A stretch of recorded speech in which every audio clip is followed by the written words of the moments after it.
আসসালামু আলাইকুম। সম্মানিত বন্ধুরা, প্রাচীনকালে হযরত আজরাইল আলাইহিস সালাম নবীগণের সাথে সাক্ষাৎ করতে আসতেন। একদিন তিনি হযরত সুলাইমান আলাইহিস সালামের দরবারে হাজির হন। সেখানে এক অপূর্ব সুন্দর যুবকের প্রতি তিনি দৃষ্টি নিক্ষেপ করেন। ফলে যুবকটি খুব ভয় পেয়ে যায়। হযরত আজরাইল আলাইহিস সালাম প্রস্থান্তরের পর যুবকটি আরজ করল, হে আল্লাহর রাসূল, আপনার হুকুমে এখনই বাতাস যেন আমাকে চীন দেশে পৌঁছে দেয়। হযরত সুলাইমান আলাইহিস সালাম তখন এই বাতাসকে নির্দেশ দিলেন তাকে চীন দেশে পৌঁছে দেওয়ার জন্য। যুবকটি মুহূর্তে চীন দেশে পৌঁছে গেল। পুনরায় হযরত আজরাইল আলাইহিস সালাম দরবারে উপস্থিত হলে হযরত সুলাইমান আলাইহিস সালাম যুবকের দিকে তীক্ষ্ণ দৃষ্টিতে তাকানোর কারণ জানতে চাইলেন। তিনি জানালেন, আমি সেদিনেই চীন দেশে উক্ত যুবকের জান কবজ করার নিমিত্ত আদিষ্ট ছিলাম, অথচ তাকে আপনার দরবারে উপস্থিত দেখে আমি আশ্চর্য হয়ে যাই। এজন্য আমি তার দিকে গভীর দৃষ্টি নিক্ষেপ করি। সে ভয় পেয়ে যায় এবং চীন দেশে পৌঁছে দেওয়ার জন্য আপনাকে অনুরোধ জানায়, আর আমি ওই দিনেই তার জান কবজ করি। রাসূল কারীম সাল্লাল্লাহু আলাইহি ওয়াসাল্লাম ইরশাদ করেন, হযরত আজরাইল আলাইহিস সালামের অনেক সহযোগী রয়েছে। জনক ব্যক্তি সর্বদা প্রার্থনা করে বলতো, হে আল্লাহ রাব্বুল আলামিন, আপনি আমাকে এবং সূর্যের তত্ত্বাবধায়ক ফেরেশতাকে ক্ষমা করুন। আল্লাহর অনুমতি নিয়ে ব্যক্তিকে জিজ্ঞেস করলেন, হে বন্ধু, কি কারণে আপনি আল্লাহর দরবারে আমার জন্য ক্ষমা প্রার্থনা চাইলেন?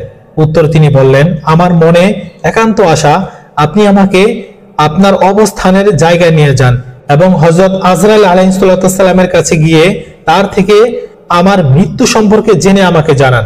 তখন ফেরেশতা তাকে তার নিজ জায়গায় নিয়ে যান এবং সেখানে বসিয়ে রেখে হযরত আজরাইল আলাইহিস সালামের নিকট গমন করে সব ঘটনার বিবরণ দেন।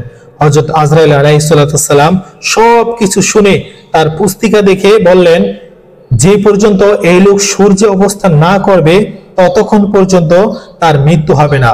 ফেরেশতা বললেন, সে তো এখন সূর্যে অবস্থান করছে। হযরত আজরাইল আলাইহিস সালাম বললেন, তাহলে নিশ্চয়ই এতক্ষণে আমার সহযোগীরা তার জান কবজ করে নিয়েছে, কেননা এসব ব্যাপারে আমার সহযোগীদের কোনো গাফলতি নেই।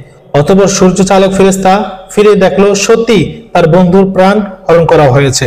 পশু পাখি কীট পতঙ্গ প্রভৃতি প্রসঙ্গে রাসূল পাক সাল্লাল্লাহু আলাইহি ওয়াসাল্লাম ইরশাদ করেন, আল্লাহ রাব্বুল আলামিনের জিকিরই তাদের প্রাণ। এরা যখনই আল্লাহর জিকির ছেড়ে দেয় তখনই আল্লাহ পাক রব্বুল আলামিন তাদের জান কবজ করেন। হযরত আজরাইল আলাইহিস সালামের সাথে তাদের কোনো যোগাযোগ নেই।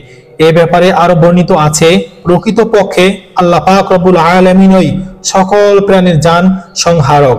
হত্যাকে হত্যাকারীর সাথে, মৃত্যুকে রোগের সাথে যেমন সম্পর্ক যুক্ত করা হয়, তেমনি মৃত্যুকে হযরত আজরাইল আলাইহিস সালামের সাথে সম্পর্ক যুক্ত করা হয়।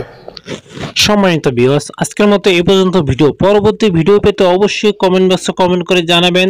বিশেষ করে আপনাদের এই চ্যানেল নতুন হয়ে থাকলে অবশ্যই চ্যানেলটি সাবস্ক্রাইব করবেন এবং পাশে থাকবেন।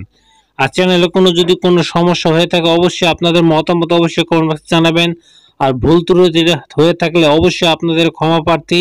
আর বিশেষ করে মানুষের ভুল হতেই পারে, তবে চ্যানেলটি সাবস্ক্রাইব করবেন। আপনাদের নতুন নতুন ঘটনা এবং কি ভালো ভালো ঘটনাগুলো আপনাদের অবশ্যই শোনাবো। তো আজকের মতো এই পর্যন্ত ভিডিও। আল্লাহ হাফেজ। যে যেখান থেকে আসেন ভালো থাকবেন, সুস্থ থাকবেন। আল্লাহ হাফেজ।